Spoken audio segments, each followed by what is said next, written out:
Sveiki ir noriu pristatyti Jums pirmąjį tokį Rytų Europai, o gal ir visam pasaulyje eksperimentą pavadinimu Baltic Olive Winter Battle.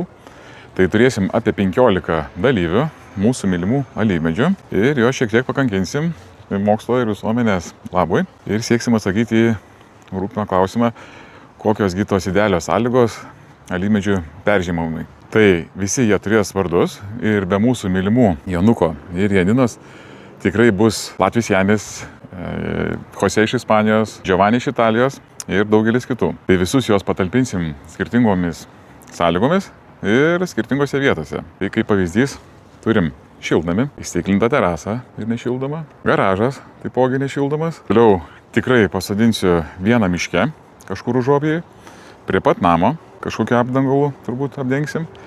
Ir daugiau paprastom namų sąlygom, tai yra vazonė su vandens rezervuaru ir žinoma, pažiūrėsim kaip seksis Greenhouse 365 viešbutyje. Tai sugalvosim kriterijus, pagal ką juos pavasarį įvertinsim ir išrinksim, aišku, nugalėtoją.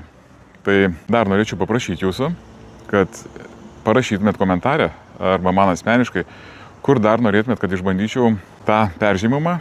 Ir ačiū, kad žiūrėjot. Kas neprisijungia, tai tikrai prisijungit, nes čia laukia daug įdomaus ir naudingo turinio. Tai ačiū ir iki. Čia.